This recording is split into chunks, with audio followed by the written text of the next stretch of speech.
Recording in progress. All right. Good afternoon, everyone. I would like to now call to order our September 20th, 2023 regular board meeting. Madam Clerk, can you please begin with the roll call for us? Chair Manford. Here. Vice Chair Duncan. Here. Commissioner Morgan. Here. Griffin is absent. Commissioner Nunley is absent. Commissioner Osmani is absent. Commissioner Ramos. Here. Commissioner Ross. Here. Commissioner Sajabu. Here. Commissioner Starks is absent, and Commissioner Wu is absent, and we do have a quorum. Thank you. Thank you. Madam Clerk, are there any changes to the agenda? Yes, the consent item one for the minutes, we are going to be adding that Commissioner Sajabu thanked the IT department who made it possible for residents to pay their rent online. So the new motion for the consent items will be to approve the consent calendar with this change. Thank you. Thank you. We will now move to the public comment section of the agenda. Okay, persons wishing to address the commission on subjects not on the agenda but within the jurisdiction of the commission may do so at this time. The commission cannot discuss or take action on matters not on the agenda for this meeting. To speak on an agenda item, complete a speaker's card and give it to the clerk. If you are joining via Zoom or phone, please use the raise your hand feature or press star on your phone. Speakers are limited to 3 minutes per item. Thank you. Are there any speakers? We have none. Thank you. We will now move to the consent items on the agenda. Madam Clerk, may you please read the consent item wording? All matters listed on consent are to be approved with one motion unless a commissioner or the public requests a separate action is taken on a specific item. Great. Consent item number 1, approval of the commission minutes for September 6, 2023. And consent item number 2, approval of the 2024 annual public housing plan for the Housing Authority of the City of Sacramento, HACS, and the Housing Authority of the County of Sacramento, HACOS, and approval for submission for the 2024 Public Housing Agency Annual Plan Admissions and Continued Occupancy Policy, and the Administrative Plan to the U.S. Department of Housing and Urban Development, HUD. Consent item number 3, authorization to submit State Emergency Solution Grants Program 2023 application to the California Department of Housing and Community Development and amend the SHRA budgets. Move consent. Moved by Commissioner Morgan. Is there a second? I'll second. By Commissioner Duncan. If there are no objections, we will move the motion to approve the consent item.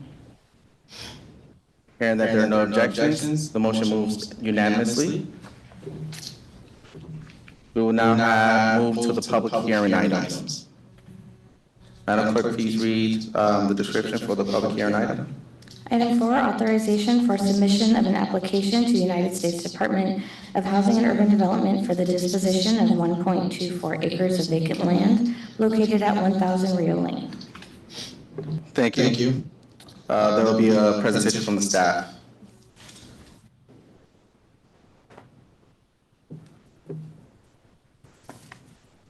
Good afternoon, Chairman, 4 members of the Commission. My name is Renee Viborni, and I'm a Program Integrity Analyst with Housing Authority. We are requesting authorization to submit a Section 18 demolition and disposition application for 1.24 acres of vacant land behind the 1000 Rio Lane property in our Housing Authority inventory from the Department of Housing and Urban Development. This disposition of land will be to the State of California Central Valley Flood Protection Board as a permanent easement to repair and maintain the levee, which is necessary to keep the resident and the surrounding community safe by reducing the flood risk for the City of Sacramento. The project includes constructing levee improvements to reduce seepage along approximately 22 miles of American River and 12 miles of the Sacramento River. Since the State of California requires the easement for purposes of the construction, operation, and maintenance of flood control works and incidental purposes, the state may exercise the power of eminent domain. This concludes my presentation. I am available for questions. Thank you. Okay. Any questions from commissioners? Then Commissioner Morgan? The area we're talking about is strictly to the west side of the property over there. It's behind the property on Rio Lane. Currently, there's a retaining wall that goes around, and then probably about 12 feet back is the levee. Okay, thank you. Recognizing Commissioner Ross. So your statement that says the state can have eminent domain, so either we approve it, which is probably a good thing anyway, or they'll just claim it. So It's a right. possibility, Okay. but you know, we want to protect our residents. Oh, for sure. Yeah. Absolutely. I'm just saying, Yes, it's a possibility. if someone has a issue, the issue is probably moot, so, because they'll do it, they'll just take eminent domain. I think it's extremely important. Who would argue against that? So. Right.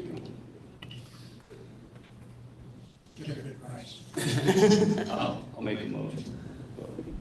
Okay. Any other questions from commissioners? All right, we will now open the public hearing. Madam Clerk, are there any public comments? We have none. Thank you. We will now close the public hearing.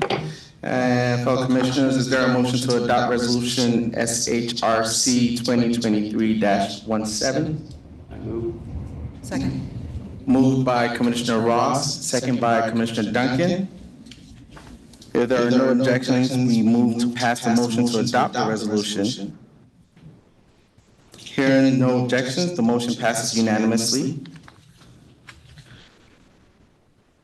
Now we'll move on to items number 5 and 6, which will be presented together, and we'll have one public hearing and one motion.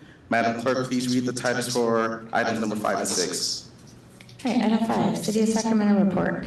Approval of the 2024 one-year action plan for the Community Development Block Grant, Home Investment Partnerships Program, Housing Opportunities for Persons with AIDS, and Emergency Solutions Grant funded projects and programs, amendment of prior year's action plans, amendment to the Sacramento Housing and Redevelopment Agency budget, execute documents for the administration of federal programs, and award and execute a 5-year consolidated plan consultant contract. Item 6, County of Sacramento report, approve and authorize submission to the United States Department of Housing and Urban Development and the 2024 one-year action plan for the Community Development Block Grant, Home Investment Partnerships Program, and Emergency Solutions Grant for projects and programs, amendment of prior year's action plans, amendments to the Sacramento Housing and Redevelopment Agency budget, and authorize SHRA to award and execute a 5-year consolidated plan consultant contract. Thank you. There will be staff presentation. Please begin. Good afternoon, Commissioners. Today I'll be presenting the 2024 Annual Action Plan for federal programs for both the City and the County of Sacramento. As a reminder, we had 2 workshops throughout the year where I presented the estimated available funding, discussed eligible activities, presented a draft list of projects, and today is the culmination of that where we're asking you to approve the 2024 action plans. So for my presentation, I'll start by providing a high-level overview of the federal program process, the HUD requirements, briefly go over some 2023 accomplishments, and then describe what the 2024 action plan will include. So as a high-level overview, SHRA has the delegated authority by the City Council and Board of Supervisors to administer the HUD formula program grants. As part of that, there are steps HUD requires us to take. First, HUD requires grant recipients to certify that annually that they will affirmatively further fair housing and incorporate the purposes and policies of the Fair Housing Act into our planning processes. In compliance with the fair housing requirements, in 2019, the City and County of Sacramento, along with surrounding municipalities, completed a regional analysis of impediments to fair housing, or AI, to identify barriers to fair housing and actions that can be taken to overcome those barriers. The findings of the AI are then incorporated into our consolidated plans, which is a 5-year plan required by HUD that describes the community needs and identifies a long-term strategy to meet those needs. The current consolidated plan was completed and approved in 2019 after an extensive amount of community outreach and consultation with public entities and covers the years 2020 through 2024. In 2024, we'll be developing the new consolidated plan, which will cover the years 2025 through 2029. Then every year, HUD requires the city and county to each approve an annual action plan, which identifies the funding resources and specific activities, programs, and projects that will be undertaken to meet the goals and objectives from the consolidated plan. The action plan describes how the various funding sources will be used, which include Community Development Block Grant, or CDBG, Home Investment Partnership Program, or HOME, Emergency Solutions Block Grant, or ESG, Housing Opportunities for Persons with AIDS, or HOPWA. The primary category CDBG funds include public facilities and infrastructure, housing development, and public services, grant planning and admin, and capital reserve. Home is used for rehab and construction of affordable housing. ESG is used to address and prevent homelessness. And HOPWA is used to provide rental assistance and services for individuals with HIV or AIDS. Now I'll provide an update on some accomplishments achieved in 2023. A few infrastructure and public facility projects that were completed this year include Temple Avenue Park in the city. This included new park signage, resurfacing and restriping of the basketball court, and an ADA-compliant drinking fountain and walkways. Nielsen Park, also in the city, included ADA walkways, shade structure, trees, park furniture, and improvements to the tennis court and playfields. In the county, we completed the Jack Davis Park Shade Improvements Project, which is part of a multi-year effort to conduct park improvements and expansion at Jack Davis Park. This particular phase included replacing the plaza concrete and installing a new shade structure. For public services, we provide a variety of safety net programs, and this slide provides an estimate of the number of people and households that we've served with these programs in 2023.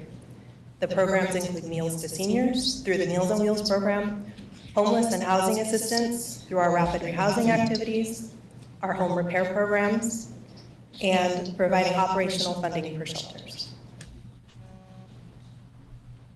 Now looking forward to 2024. The next few slides will go over the estimated entitlements for our various funding sources, our proposed allocations by category, and our proposed infrastructure projects to be funded with CDBG. I'll start with the city and then move on to the county. So this table shows what we anticipate receiving from HUD for each funding source in the city, and this is estimated based on previous year's allocations.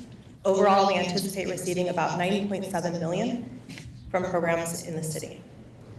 I also want to note that in addition to entitlement, other CDBG resources in the action plan that we will be using include program income that is received from previous year's past CDBG loans, and also prior year's capital reserve.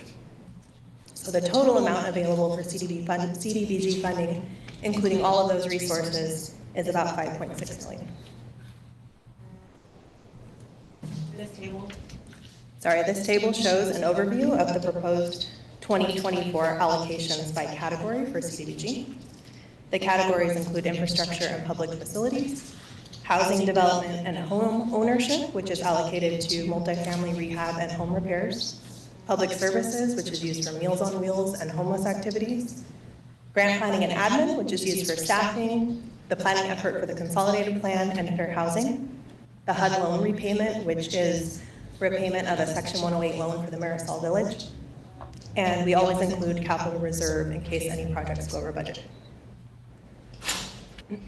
So these are our proposed infrastructure projects in the city for CDBG. These include the North Point project in District 1, which includes replacing pipe furnishings, a water tap, irrigation improvements, concrete repairs, and tree planting. Alma Marks Park, which is additional funding to an existing project that will convert a wading pool to a splash pad. Niños Park includes replacing site furnishings, basketball court and soccer field improvements. Envision Broadway Oak Park includes a complete streets project, which will reduce travel lanes, have buffered bike lanes, and new signals and crosswalks. Franklin Complete Streets includes bicycle, pedestrian, and accessibility improvements. Fruit Ridge Road Complete Streets is going to include safe bike infrastructure, signal upgrades, improved pedestrian and rail crossings, and an evaluation of a lane reduction. And the last one, Wood Park Community Garden, is construction of a community garden with ADA accessibility to a group picnic area. So moving on to the county. These are anticipated entitle amounts for each funding source. Again, these are based on previous year's entitlement amounts, and we expect a total of about 10 million in the county. And for CDBG, we anticipate the total of resources to be about 7.5 million. That's including the entitlement, reprogrammed projects, and program income. So this table shows the proposed CDB allocations for the county. The categories are the same as the city, except we also have a category for the agreement cities, which are the non-entitlement cities within the urban county of Sacramento that we receive and administer entitlement funds for. And we also don't have the Section 108 category here. These are the proposed infrastructure projects for the county. The Fruit Ridge sidewalks improvements, which is sidewalk and ADA improvements. Old Florentown Park, which will be a sewer line for an existing park bathroom at Old Florentown Park. Florin Road bicycle and pedestrian improvements, which is bike lanes, traffic signals, ADA improvements, and roadway lighting. North Watt Avenue pedestrian improvements is sidewalk infill, street lights, curb ramps, and traffic signals. Watt Avenue complete streets is buffered bike lanes, pedestrian-friendly sidewalks, landscape medians, transit facilities, street lighting, and signalized intersections. Wide Away sidewalks is infill of sidewalks, roadway drainage, ADA curb ramps, and streetlights.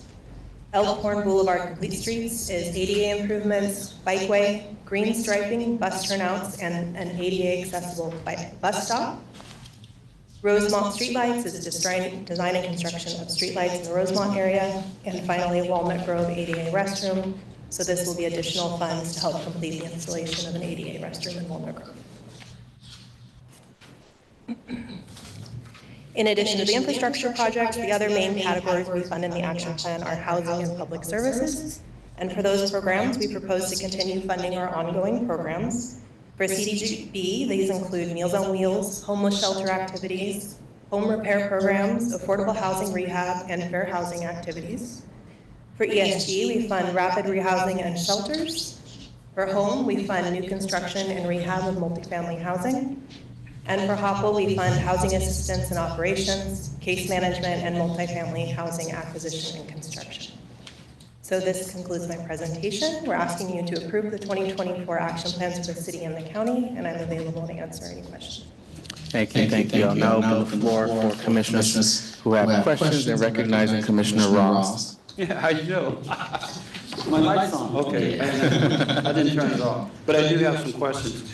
So I've seen in the, along the streets, Midtown in particular, I'm trying to get an understanding of the complete streets. All of a sudden, I'm seeing parking in the street, and then it looks like there's probably a safer bike lane. Is that a complete street? That is a part of some of the complete streets. I don't know if any of these specifically. I think one of them said separated sidewalks, and that would probably be the separated sidewalks and bike lanes from. Yeah, because usually you'll see cars along the sidewalk, and then all of a sudden, which was, I thought was kind of cool, there's parking in the street. Yeah. Kind of, and is that's a safety? So yeah, that's a protected bike lane. So Okay. Yeah. Pedestrian and bike. I like that. It's tricky though. You gotta remember that those cars aren't moving. So that was good. Thank you for that. I think I know what complete streets is now. One of my other questions had to do with North Point and Mama Marks Park. So when it says design and construction, you may have said it, but I didn't understand. Is that like new? So that going to be a For North park Point? or an addition to a park, or what So does that mean? North Point is an existing park, so they'll be replacing site furnishings, installing a new water tap, irrigation improvements, concrete repairs, and tree planting at that existing park. So it's basically upgrading. Upgrades, okay. Yeah, upgrades Okay, to got the it. existing park. And that's the same thing with Mama Marks, they're upgrading their wading pool to a splash pad. And then on federal program, county, what is reprogrammed? community fund? So reprogram, so for example, in the county, we had approved a project last year, which was the fishing pier project, and they ended up not being able to move forward with that project, so those funds weren't able to be used, so we're reprogramming them this year To another to a purpose? new project, yes. Okay, got it. That's what I thought. I just wanted to check. Okay, those are my questions. Thank you. All right, recognizing Commissioner Morgan. Elkhorn Boulevard. Yes. Do you have information on what all is planned along there, or is that something you need to get back to us on? I do have the information. If you give me a minute, I can pull up all the details.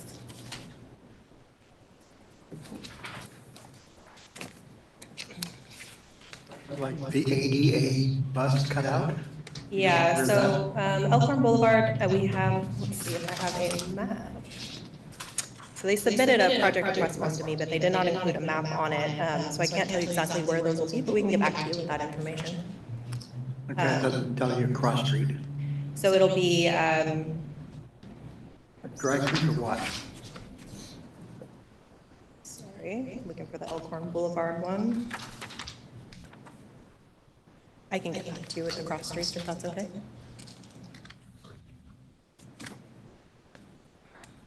If you just email that to me, I'd be very happy.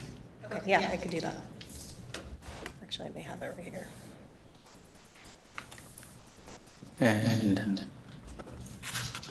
And I think my question is, has there been a submission or request to make some improvements for the park right next to South Thomas Community Center? Do you know the name of the park? That's in District 3, but it's right next to the community center. I don't know if that one's, do you recall, Christine? I do not recall. I know that Councilmember Talamonte submitted several projects to us. I do not recall. I too don't remember the name of that park, so, but we can get back to you. Okay, thank you. And then Commissioner Morgan, to answer your question, it's Elkhorn Boulevard from Watt Avenue to Don Julio Boulevard. Yeah, and where, if you were asking specifically where the bus turnouts are, I can get back to you on the specific locations if that's what you're interested in. That is, yes, I am always interested in anything that is an ADA improvement for some reason. Okay. Thank you. Seeing that there are no additional questions from commissioners, I will now open the floor to public hearing. There are no public comments. Thank you. And hearing that there are no public comments, we will now close the public hearing. And I would like to ask Commissioner if there's a motion to adopt Resolution SHRC 2023-18. Motion to adopt resolution. Second. All right. Motion to adopt it by Commissioner Morgan and second by Commissioner Ramos. If there's no objection, we move to pass the motion to adopt the resolution. Hearing that there are no objections, the motion passes unanimously. We will now move to presentations. Madam Clerk, can you please read the title for agenda item number 7? Budget presentation for Housing Authority Public Housing. Thank you, and we have staff presentation. Good afternoon, Chair, Amanpour, and members of the Commission. My name is Suzette Hawkins. I'm the Assistant Director of Property Management, and I will be providing a presentation on the public housing budget and goals for 2024. The Housing Authority owns and manages a total of 3,300 units of affordable housing for over 7,600 extremely low, very low, and low-income persons, including children, seniors, and disabled individuals. The public housing program provides 2,155 apartment, duplexes, and single-family homes to qualified low-income families. There are 1,257 units in the city of Sacramento and 644 units in the county of Sacramento. This housing is owned, managed, and maintained by the Housing Authority, making it one of the largest landlords in Sacramento County. The nonprofit arm, Sacramento Housing Authority Repositioning Program, Inc., SHRA, owns project-based voucher high-rise consisting of 231 elderly-only units, 274 scattered site project-based units, and 440 rental assistance demonstration, RAD, and/or project-based units. The Housing Authority continues to provide property management for all of these properties. This slide shows the relative expenses that the Public Housing Department is looking to incur in 2024 versus what SHRA expenditures are as a whole.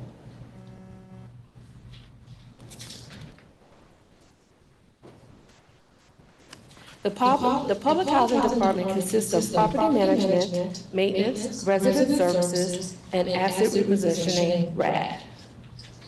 Property management is the team that handles the day-to-day operations of properties that the Housing Authority owns and manages.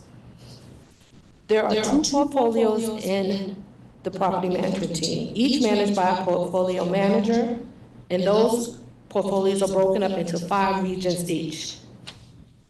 There are different asset management projects which are staffed with our community property representatives and our community service representatives. Maintenance is the team that helps address the site building and unit repairs that are necessary for ongoing operation. Resident services is the team that consists of the resident opportunity for self-sufficiency, the family self-sufficiency, and the resident training program. ROSS and FSS are funded through HUD programs, and the resident training program are funded through the use of capital funds and operating subsidy. The Asset Repositioning Rental Assistance RAD program allows the Housing Authority to convert public housing units to a Section 8 housing platform, while allowing the PHAs to perform rehabilitation on its aging portfolio.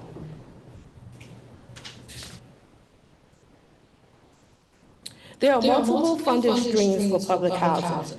The majority originates with HUD in the form of operating subsidy and capital funds. The remainder comes from tenant rents and resident service grants for the ROSS and the FSS programs.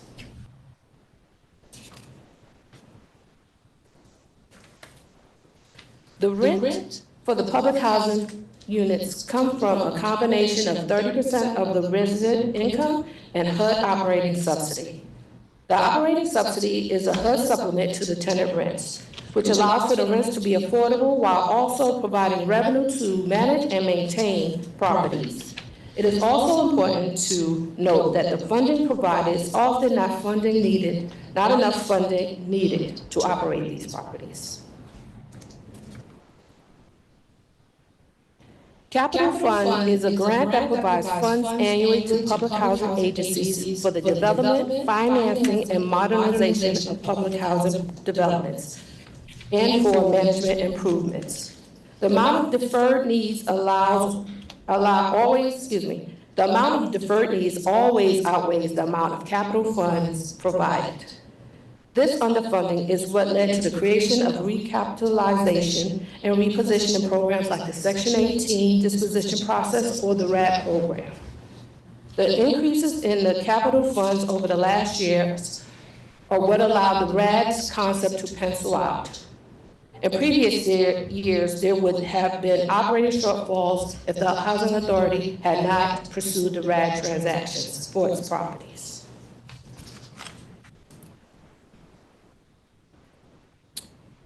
These are the planned uses for the capital funds for 2024 as submitted in our Public Housing Authority annual plan. Again, these funds are used for site and unit improvements ranging from items such as roof replacements, tree maintenance, plumbing, HVAC, help to fund the resident training program. We're anticipating to receive right around $7 million in capital funds in 2024.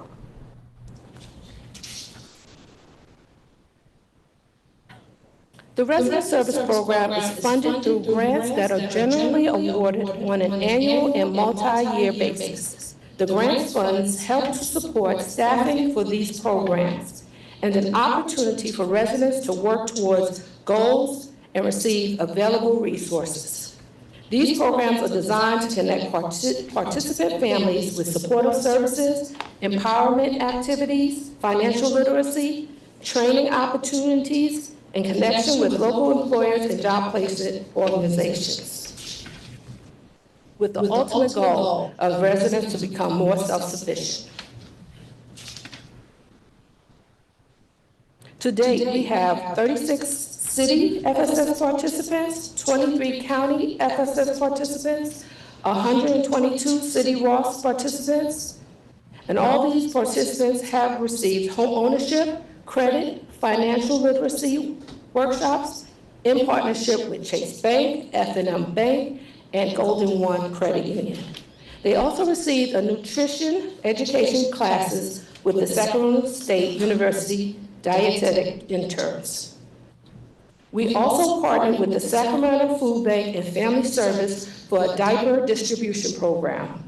From December 2020 to August 2023, there have been 486,050 diapers distributed to SHRA residents and the community.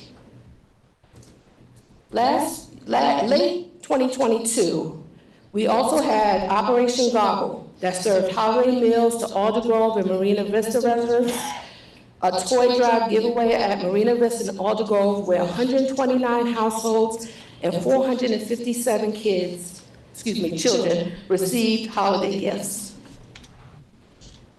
The Sacramento Kings Season of Doing Good came out to the Mill property and decorated the doors of 41 seniors, and they also served a holiday meal, provided a bag of groceries, a $25 gift card, and a gift bag to 45 of those seniors.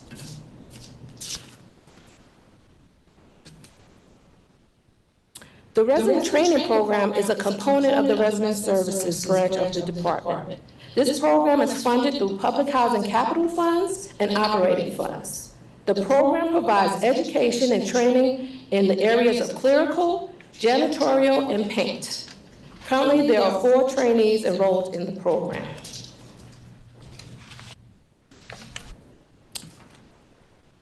Five years ago, the agency renewed its asset repositioning plan for our public housing assets. A plan was implemented to address $130 million in capital needs, where we established a multi-year development plan. We are currently on RAD 3, which has 154 of the 183 units under construction. Pine Knoll, which has 30 units, is anticipated to be completed this year. Riverview Plaza, which has 124 units, is anticipated to be completed in November 2024. And Big Trees, which is 29 units, is anticipated to start construction in May 2024. The next RAD project will be RAD 4, which includes the rehabilitation of 104 units in the county.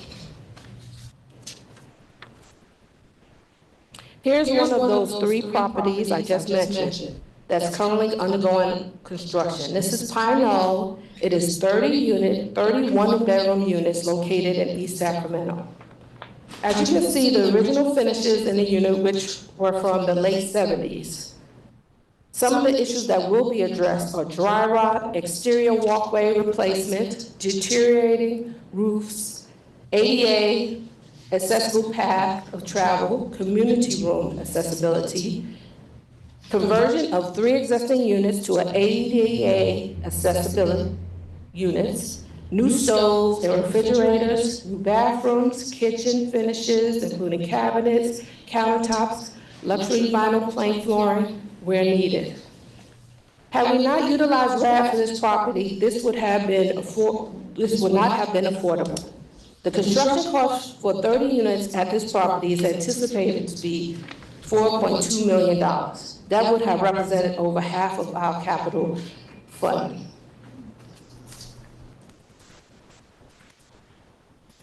The 2024 goals and objectives include resident services, administrative, operational, and maintenance, and asset repositioning RAD. Since federal funding continues to be unstable, we will continue to pursue additional federal and non-federal grant funding.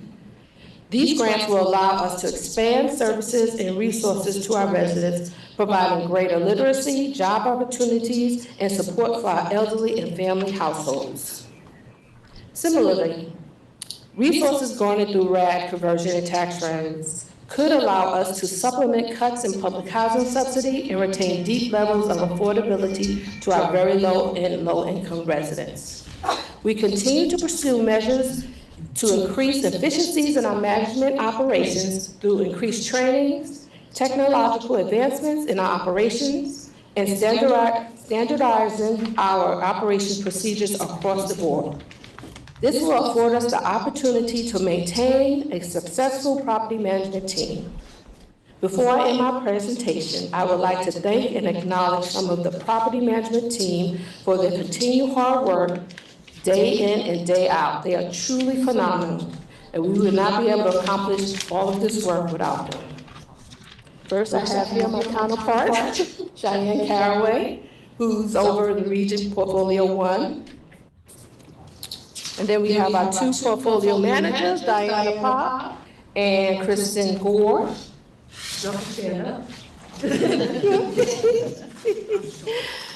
And then our regional managers, we have Robin Folks, we have Tanisha Tucker, and that's all we have. I think the other ones weren't able to make it today. And then we have our resident service program manager, Julius Austin. I don't know if you already know, we also have Mark Hamilton, who's the director of maintenance program, so I wanted to make sure we included him, as I mentioned, RAD. This concludes my presentation. We're available for questions. Thank you. Floor is now open for commissioners for questions. Recognizing Commissioner Stark. Just read into the, can you hear me okay? Yes. Just read in those managers who aren't here, just if you don't mind, read in their names into the record. Absolutely. Okay. Absolutely.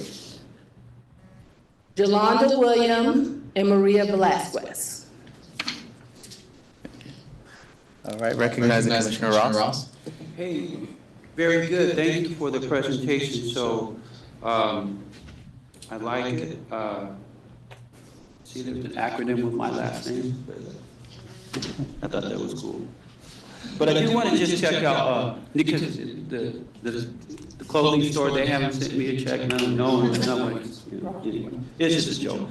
But it's nice, I see all the programs. What I wanted to find out, are you able, you have some stats that weren't in the packet, are you able to send that out to the board members, just for the successes under the resident services, like recruitment, things I'm looking, like how many recruited, enrolled, those that were placed in housing? You said there were quite a few in housing. You remember that? Yeah, the ones that you said that were in housing? You just have some nice stats, but I don't think they were, I don't think they're in the packet, but you read them out. Okay, yes. Yeah. Okay. Absolutely. Thank you. All right, recognizing Commissioner Duncan. Thank you for your presentation. I kind of want to piggyback on how wonderful it is to see these numbers for resident services and all that's being provided. On the resident training program, you said 4 trainees were currently enrolled. Is that a high number, low number, or is it kind of a limit that they're able to handle at one time in the training program, or? It is not a limit, but we are recruiting for additional resident trainees at this time, but that's what we have at the moment right now. So we are recruiting at this time. In the past, we have had many more trainees in the program, but during COVID, we lost a lot of individuals because we just weren't going into units. So now it's a part of, the goal is to build that back up to the levels we had. We used to have sometimes around a dozen people in each of the different disciplines, which is clerical, janitorial, and paint. So we'll be working to do our outreach and recruitment. Okay. And is that to, when you do the outreach, is it like someone has to fill out an application and they go through an interview process, or what's it? Yes, they fill out an application and they are interviewed, and we explain the program to them and the benefits of it. Absolutely. Okay. Thank you. My question is, goes along the same line regarding the resident training. It says it's a 2-year training program. Does that include some type of stipend, or, I mean, is it I just want to get a clear understanding as to how it works. Yes, it's a 2-year program. It's a paid program, so they actually receive a salary during that time. Okay, and it's only for these 3 positions, clerical, janitorial, and paint? Those are the 3 disciplines we have, yes. Is there a reason why it was only those 3, like, specifically? Well, it started out with just 1, and we've expanded it to those 3 specific areas. And those are the areas that we have, number 1, resources in terms of someone who actually will work with them and do the training. Like for the paint program, we have someone who is specifically assigned, who, works alongside them, really teaches them all of the trade in terms of paint. And we've had people graduate and actually get jobs within the industry as well. In addition, the other programs like the clerical program, we've had people go through that and apply for and receive jobs and work here at SHRA. Okay, great, thank you. That's great. Oh, the last question. Sorry, but when you guys stated that the diaper distribution program, you guys gave out 412,225 diapers. That's per bundle, right? Like per each. Individual? Because I'm a dad, so I'm like, that's a lot. Like boxes. Oh, a bundle? Okay, that's really good, because it's a difference between Yes. each individual compared to a bundle. All right, thank you. And I think that Suzette had updated it as well. To 486,050 Oh. diapers So even as more of than- August. So I had another number, yes. I'd be just. Yeah. Great, I love it, that's great. Thank you. I don't have any other questions. Commissioners, do we have any additional questions or comments? Is there like some stats on how many residents are employed, unemployed? Do you know who's employed? Like, Yes, we have information on how many employed. Yes. we have. yeah, I think, we got 3 of us that are asking questions about that. I think that would be good. Are you referring to the resident trainees or just residents? I don't know, I guess, I think the program is great. I'm just curious to see how many are employed. Like when we do stats, we'll kind of look, here's how many you may do and may not, here's how many you outreach to, here's how many got enrolled, here's how many graduated, here's how many placed in jobs out of that. So you have a reflection on recruitment efforts, those that receive, background information on, do people, want it, that kind of stuff, even if there's an opportunity out there. So are you referring to the resident training program, or are you just talking about how many people overall within public housing are employed? Well, Or are you specifically talking about the trainee program?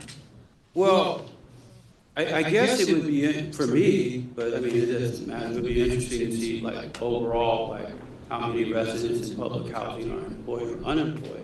And then now we're offering a program, and the advancements in that, because that would, talk about, trends of success or people wanting to get involved, those kinds of things. I think it's an important thing. Yes, so I do my final budget presentation, and I can present that information, but I think it's also important to note how many people who live in public housing are seniors. Okay. And we have a large number, we have a lot of seniors. In addition to that, we also have a lot of individuals who are either the head of household or one of the family members in the household might be disabled. Right. So, it doesn't necessarily correlate to the number of people versus the number of people working, but we do have that information. I'll present that during my budget. Yeah, presentation. it may not, that's true too, that may not, those that are, I don't know, it's just a good thing. Whatever able stats you're able to do that could, reflect on, pre and post, that kind of stuff, whatever makes sense. Thank you. All right. I believe that's it for comments with commissioners. Madam Clerk, are there any public comments? We have none. Great, thank you. Now we'll move to the Executive Director's report. Okay, just a couple of quick announcements. Our next meeting date is set for October 4th. I think we're still debating on October 4th, but we'll let you know about that, but definitely October 18th. So we'll confirm the October 4th date. And then Jack Davis Park dedication is going on at Southgate Recreation is hosting that park dedication on Saturday, November 4th. And I will be speaking. Additional details will be shared as they're available. So if you have time on that Saturday, we'll give you more specifics about the time. Then we would love to have you come out and participate. That's all that I have. Great, thank you. In regards to Commissioner Chair report, I don't really have anything much. I think I reached out to staff in regards to a question from a resident, so just wondering if I can get any feedback regarding the question that I sent via email. That's the only thing I need to report. Other than that, Commissioners, are there anything else that you would like to report? Birthdays? Anything new? I see you want to go ahead, recognize Commissioner Morgan. So, years ago, when my wife left, 70 of the kids adopted me at the church. The first wedding of a grandchild was last Saturday. Oh, congratulations. I guess that's worth bragging about. Commissioner Duncan? Yeah, I just have a question in relation to what's been in the news about the shootings this past week in, I believe, Marina Vista. Do you, is there anything that SHRA or the staff on that property are doing in light of those events? So it was at Alder Grove. Okay. Just as a point of clarification. And we are working very closely with the police department to find out as much information. Our first thing that we're usually trying to identify, were they residents or not? I believe the first individual, which was on that was on Friday night. The first one that you heard about in the news was not a resident of SHRA. And then we're still working to determine about the other two young ladies, if they were residents. And in addition to that, then we increased our security. We do have security that is there on site, so we increased our security patrols. One of the things that we did to really mitigate some of the safety issues, if you'll recall last year at Marina Vista, we applied for, received a safety and security grant. So we installed extensive cameras throughout Marina Vista. However, that was just for Marina Vista. We'll be looking to make another application when those come around, probably next year, to do the same at Alder Grove, because we find that that's obviously gives us a lot of information and is a deterrent as well. So that's kind of where we are. I think I've... Yeah.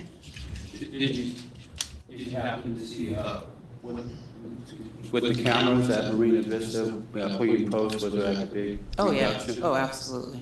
Oh, yes, the cameras. How many cameras did we put in, Mark? 41. 41 different cameras from just about every single angle, high resolution. Yes, and you can really see everything. Okay,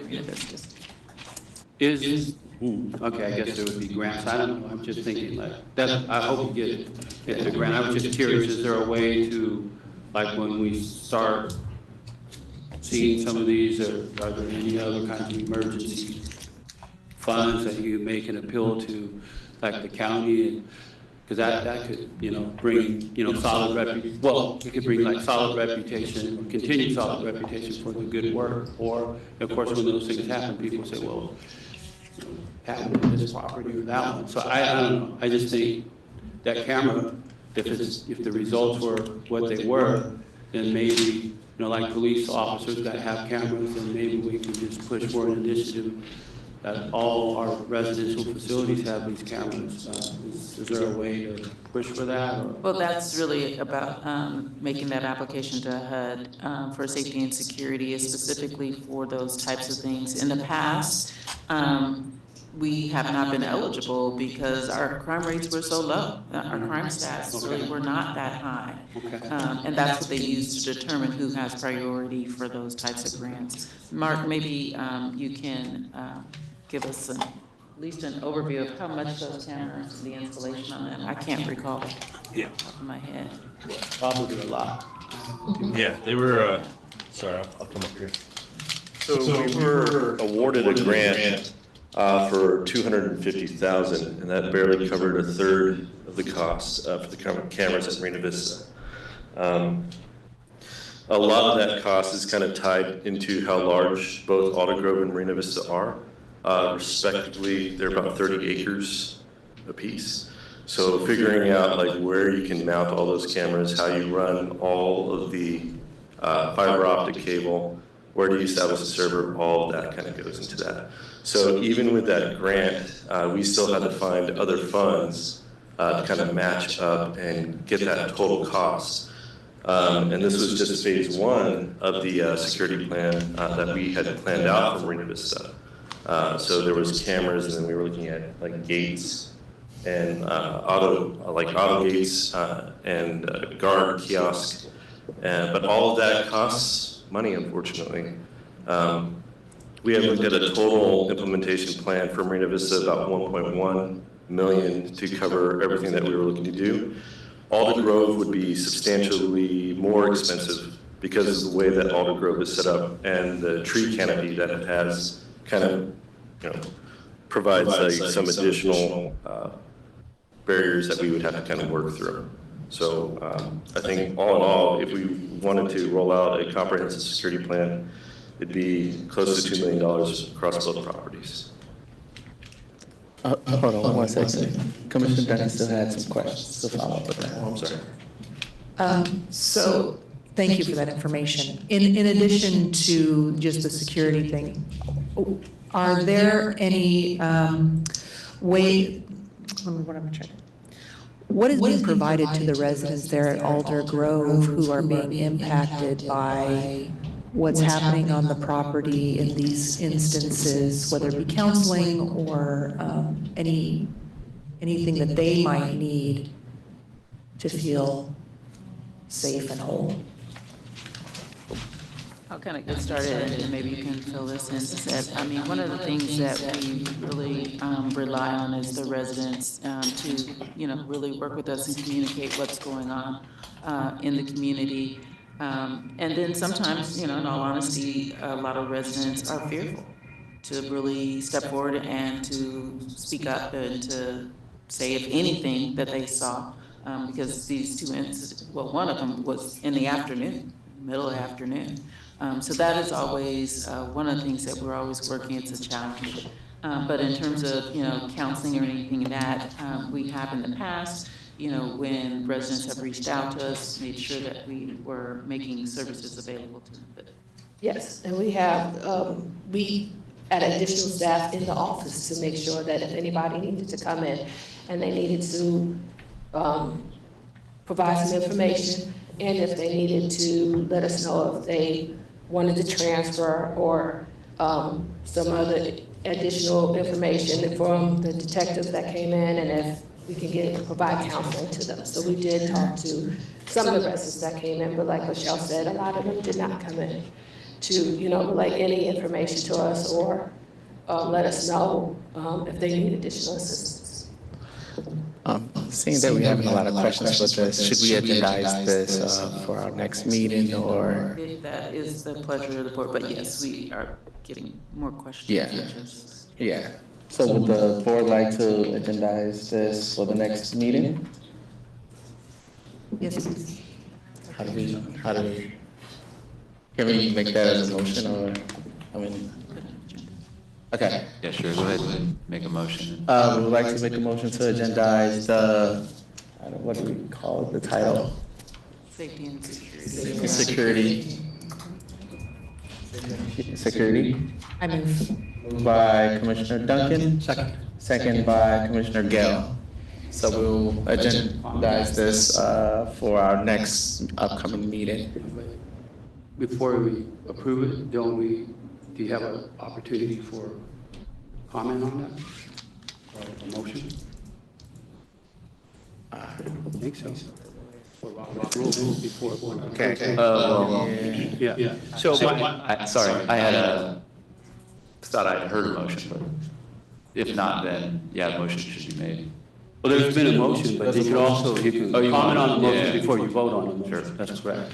Yeah, so I also like in the report that comes to look into what's happening with new construction, to see if, cameras and so forth can, be included or mandated, by developers and so forth like that, because that could be, a prevention, move so that, those bad actors, should they develop, 10 or 15 years later, they may have a deterrent where they never form. So that was something I'd like to have included. So to maybe expand on what Commissioner Ross just said, maybe a report from Mr. Hamilton describing the amount of security that comes with the Ross, or with the RAD development improvements. So do I do another motion? Yeah, so if there was one initial basic motion, you'd have to vote on that, and then consider these amendments. How would we say this? I'm not sure if there'd be amendments, but just general suggestions that staff can act upon because we brought this up. She can still stand, but Sure. it's just additional comments just for the staff, so just have that prepared. Without complicating it. Yeah, thank you. All right. Are there any other comments, questions from commissioners? Okay. Seeing that there are no other business, the meeting is now adjourned. Thank you. Have a good night.